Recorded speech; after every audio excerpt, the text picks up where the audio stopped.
Donc vous avez le coussin tel qu'il était avant, ici, ici et ici. Là, un nettoyage effectué avec le gel, et là, un nettoyage effectué avec la mousse. Pour nettoyer, on peut utiliser deux types de produits différents. Alors, on a un gel nettoyant, qui est un produit qui s'utilise facilement, qui est réservé à l'entretien quotidien de vos canapés ou fauteuils, à utiliser sur cuir ou simili-cuir. Et on a la mousse nettoyante désincrustante, qui est un produit qui est un peu plus compliqué à utiliser, puisqu'il faut une brosse et il faut l'essuyer ensuite, mais il va être plus efficace que le gel nettoyant. Donc le gel pour une utilisation quotidienne courante et la mousse pour une utilisation plus ponctuelle, quand on a vraiment à faire une grosse rénovation ou un nettoyage profond du canapé ou du fauteuil. Donc on y va, on va mettre un morceau de scotch pour se rendre compte de l'efficacité des produits. Et on commence sur le coussin beige. On va démarrer avec le gel.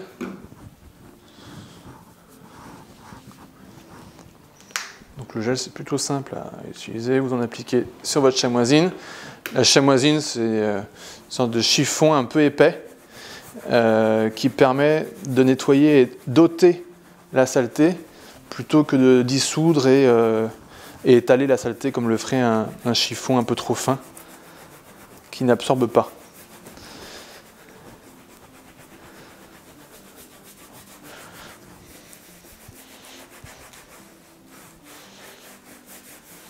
Voilà, on s'arrête là pour le nettoyage avec le gel. J'essuie le surplus. On va passer au nettoyage ici avec la mousse. Donc la mousse, c'est un produit. Alors, ce qui est intéressant avec cette mousse-là, c'est qu'on n'a pas besoin de la rincer. Donc on n'a pas besoin d'utiliser de l'eau. Une brosse qui est empoilée en soie de sanglier. C'est un poil qui permet de frotter de façon très énergique sans risquer d'abîmer les matières.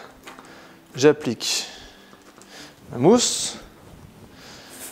Et on va venir frotter ici.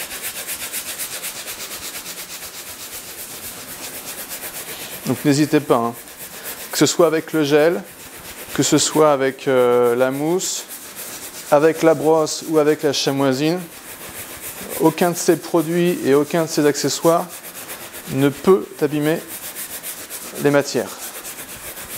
Tout est développé pour, donc vous pouvez y aller.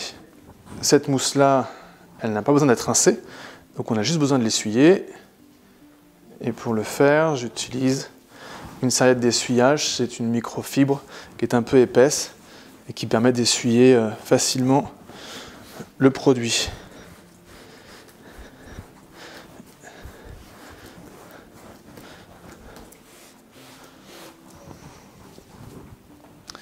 J'ai donc ici, alors il faut que j'enlève le scotch pour vous montrer.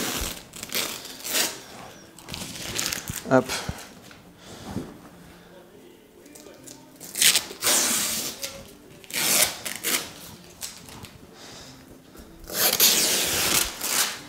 Voilà.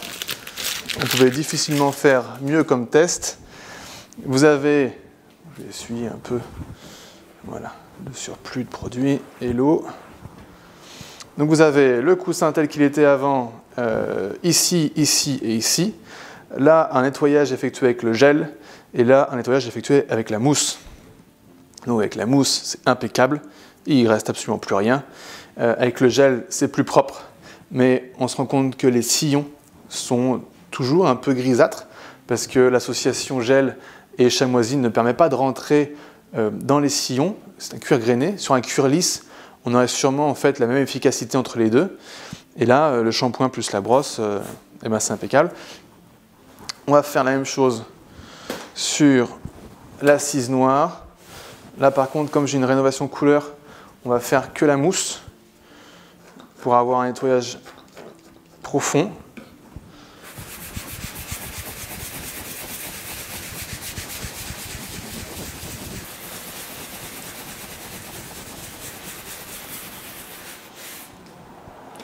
Hop, je reprends ma serviette d'essuyage. J'enlève le shampoing. Voilà. Je vais enlever le scotch.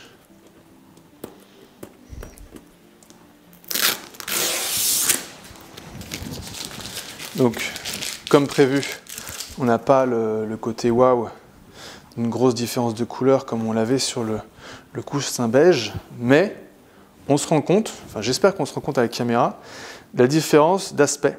On a ici récupéré un cuir mat, tel qu'il était quand on avait acheté ce fauteuil, et là on a le cuir brillant, patiné par le frottement des vêtements sur le cuir, la crasse qui s'est un peu installée et qui a fait un peu cire sur le cuir. Et là, on a un cuir doux et mat. N'ayant pas d'accroc ni de griffure sur le coussin beige, on va le faire uniquement sur l'assise noire. On voit ici, alors j'espère qu'on le voit, ce sera sûrement discret à la caméra, mais les quelques défauts de couleur qu'on a ici, donc c'est le cuir qui est abîmé. Et pour réparer ça, on va utiliser un lait rénovateur, donc c'est un lait qui est fortement pigmenté, de couleur noire. L'intérêt avec ce lait, c'est qu'on va réussir à réparer les couleurs, donc avec une sorte de teinture, sans risquer de transfert de couleur. Une fois que les produits seront secs, vous allez vous asseoir sur cette assise noire, et l'idée est de ne pas récupérer toute la couleur sur vos vêtements.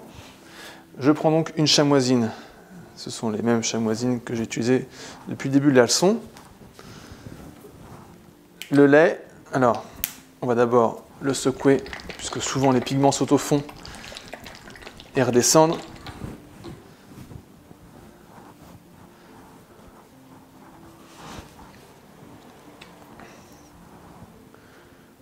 On prend le lait et on va venir l'appliquer sur toute la surface. Attention à bien protéger votre plan de travail. Faire attention à vos vêtements, c'est un lait qui pigmente fortement. Si vous vous tâchez avec, ça se le sera de façon irréversible. Vous ne pourrez pas détacher ça.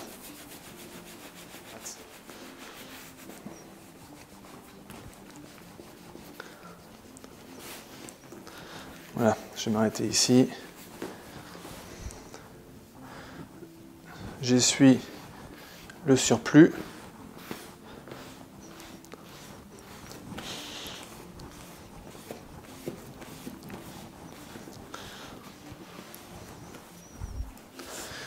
Et on va enlever le scotch pour se rendre compte de la différence.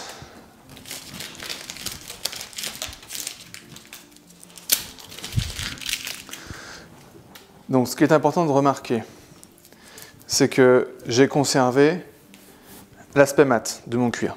Je n'ai pas récupéré le côté brillant, lustré que j'avais auparavant. Les défauts de couleur qu'on a tout le long du cuir ici s'arrêtent net ici, et vous verrez que on a corrigé ce défaut de couleur sur la partie rénovée. Donc là, on a toute l'usure et là on a bien corrigé. Et le troisième point, le troisième objectif qui est important, c'est les transferts de couleurs. Et pour ça, on fera un test après la protection avec un chiffon blanc, blanc, blanc, pour vous montrer que la teinture reste fixée au cuir et ne se transférera pas sur vos vêtements. Pour protéger le cuir, on va utiliser un gel protecteur. Donc c'est un produit qui, dans le cas du cuir type pigmenté, donc qui n'absorbe pas bien les produits, va laisser un film, un léger film en surface pour le protéger des griffures et des taches. Et dans le cas d'un cuir naturel, qui lui va absorber les produits, ça va fonctionner un peu comme une crème de cirage classique pour une paire de chaussures en cuir. C'est-à-dire que le gel va venir combler les pores de cuir et va venir protéger le cuir des taches et le nourrir. On va faire l'opération sur nos deux supports, donc l'appui-tête et l'assise noire. Je ne l'ai pas dit en début de leçon, mais ces deux supports sont dans ce type de cuir, donc un cuir dit pigmenté. J'utilise une chamoisine, mon gel, et je vais venir l'appliquer. Donc là, on n'est pas dans le cas du gel nettoyant où on frotte le cuir pour essayer d'enlever quelque chose. Là, on applique ce produit on enlève le surplus. L'idée est de laisser un léger film. On va faire la même chose à côté.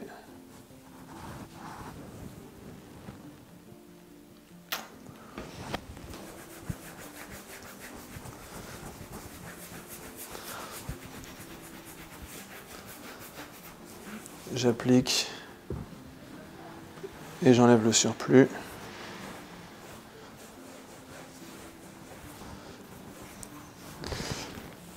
Idem pour l'assise noire. Alors, dans ce cas particulier, on a fait une rénovation de couleur. Donc, on a appliqué un lait rénovateur très pigmenté. Le gel protecteur, en plus de protéger le cuir, va enlever toute la partie du lait rénovateur qui n'est pas fixée sur le cuir, qui est resté un peu en surplus, en surface.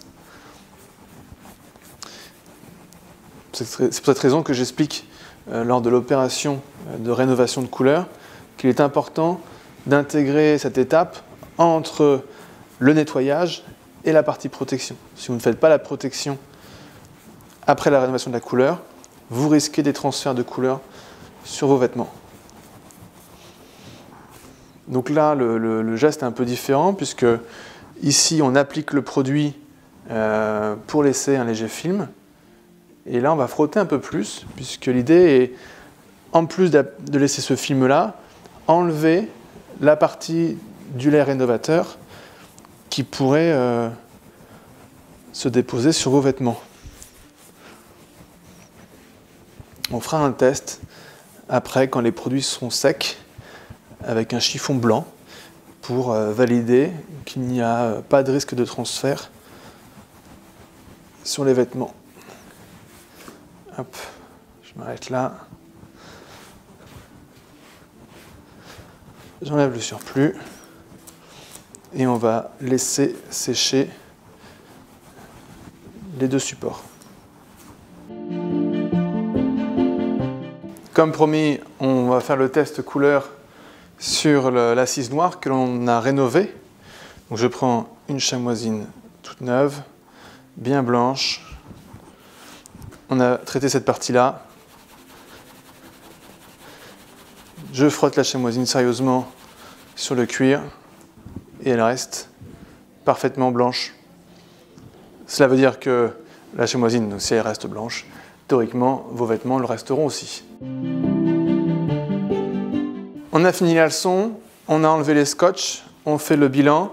Donc sur l'assise noire, on a nettoyé, on a récupéré, j'espère qu'on le voit à la caméra, un aspect mat et propre du cuir, comme on le souhaitait. On a fait une rénovation couleur, donc on a réparé les petits défauts de couleur qu'on avait ici tout le long. On se rend compte que sur la partie traitée, ils ont disparu. Et on a protégé le cuir sans le lustrer, tout en gardant l'aspect mat. Et c'est vraiment ce qu'on voulait. Sur l'appui-tête beige, on a un résultat qui est un peu plus flagrant. On a donc les parties noires qui sont les parties laissées intactes. Cette partie-là qui a été nettoyée avec la mousse et protégée avec le gel protecteur. Et cette partie-là qui a été nettoyée avec le gel nettoyant et protégée avec le gel protecteur. Donc, on a gardé donc les couleurs, le gel protecteur n'a pas modifié la couleur et on conserve le toucher doux du cuir et son aspect mat qu'on n'avait plus avec cette espèce de lustrage qui s'est fait naturellement sur le coussin. Voilà, j'espère qu'on a été assez clair dans cette vidéo. N'hésitez surtout pas à nous partager vos résultats chez vous, sur vos canapés, sur vos fauteuils. Nous les transférer sur les réseaux sociaux, Facebook, Instagram. Sur notre site, on a aussi un formulaire en ligne où vous pouvez joindre des photos. On transmettra tout ça à nos équipes produits qui seront sûrement parfaitement ravis de se rendre compte de ce qu'on peut faire avec leur formule sur vos canapés et sur vos fauteuils.